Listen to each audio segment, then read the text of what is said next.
Hello, Stephen White, Trickboy89 here. A couple of things I've sort of missed. Been talking about Discovery, doing reviews for Discovery and the Orville.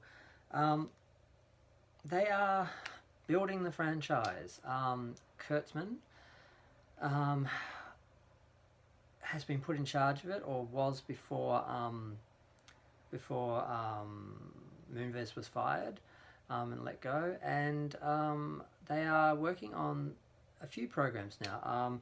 Now, the Section 31 show is supposed to be being written. It's pre-pilot, no series order. They're looking to do the show after season 3 of Discovery, so they've got a bit of time with that. I hate the idea. I think they should do a Pike series on the Enterprise, or do a Giorgio series before the Klingon War, basic Star Trek exploration series. If they want to do their own thing, if they're going to have multiple shows on at the same time, they can have a traditional Star Trek show as well as all these new, edgy, subvert your expectation shows, which seem to be what Discovery is supposed to be. There now is 2 animated shows in the works. There's the Lower Decks one done by damn it, what's the name of that show? It's done by the creator of a show that's on at the moment. I just don't think the styles mix. I was not feeling good about it, but apparently the Nickelodeon show is very different. And they've got a series order for that, and the deal, I guess, is almost completed with that. So that's going to happen, it looks like. And it should be, God willing, a very traditional Star Trek show, but animated and maybe just a little bit more kiddie, but not a bunch of kids running around on a starship or something where there's like a kid in the show. It's nothing as lame as that, I'm hoping. I'm hoping it'll be more like the original Star Trek animated series. Just modern, updated, better art, better animation. So that's interesting. I had heard something about a second series, but didn't realize that had gone as far as it has, and it's actually going to happen. There's some talk of Netflix getting back in and being involved in Picard.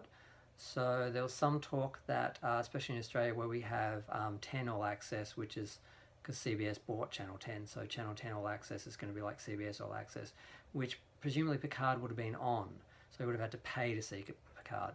Now, there's suggestion now that Picard will be on Netflix internationally, just like Discovery is. So if you already have Netflix, you don't have to get 10 All Access just to see Picard, which I wouldn't have done anyway. I would have done the free month and watched the first few episodes, and if I didn't like it, I would have left it at that. If it was the same as Discovery, just in the 24th century, with them rewriting and reimagining next gen characters, I wouldn't have gone very far with that. So the direction overall, I'm not sure if they have the right idea. I don't mind the idea of different Star Trek shows in different eras and different series, or different styles, different areas. Because the original idea for Discovery, which was Brian Fuller's idea, was that they would have an anthology show like American Horror Story, where each season would be a different part of Star Trek, a different era in Star Trek, and you'd get to see the Klingon War, you get to see the Romulans, you'd get to see the Mirror Universe, you'd get to see all the different elements of Star Trek, so it wouldn't get stagnant and boring like apparently Star Trek is, because that is the main problem with Star Trek, is this idea that the producers and the people in charge have, is that it's boring, that it's just the same thing every week. Oh, they go to a different planet. That's kind of the point. That's why it survived for all these years, because you can just watch any episode of Star Trek on its own, and each time you watch Star Trek, you know it's its own adventure.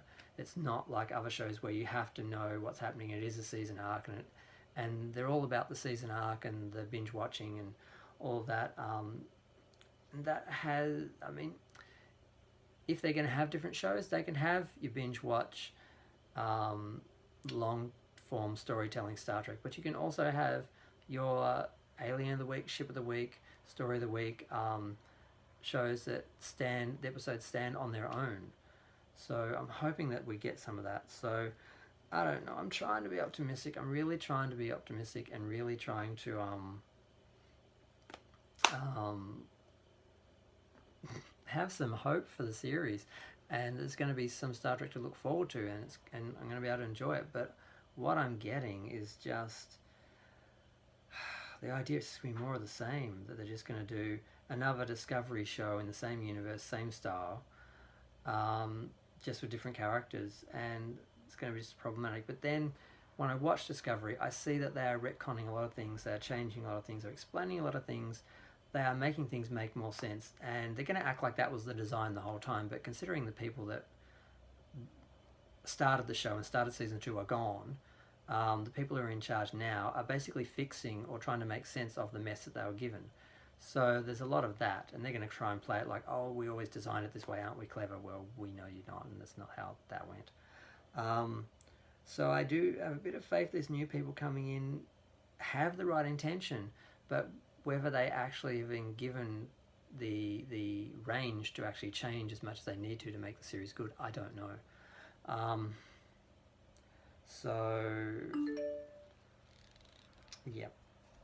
So that's the state that we have. We've got 2 animated series that are definitely happening. Section 31's a maybe. Picard looks like it's happening. It's supposed to start in December, but it's not a Starfleet Star Trek series. It's just Picard as some Indiana Jones archaeologists going through the galaxy with a ragtag bunch of renegade crew members. So it's kind of like Star Trek Renegades and Gambit, the 2-part episode where Picard had to pretend to be a pirate, basically. That's basically what the series is looking like, and it's just not what we want, not what the fans want, not what made Star Trek good, not what made Star Trek last. And they can only get so much of the new people's interest, because you can put a show on Netflix and have ads and people will be like, oh, it's Star Trek, wonder what this is. You can have people who have seen Star Trek and liked it and thought, oh, watch this, see if it's any good.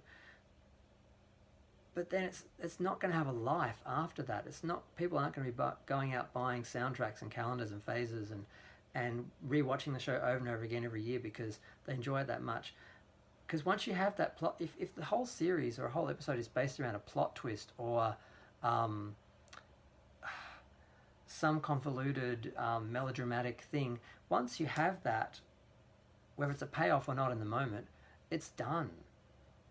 You don't go back to it because it's spent.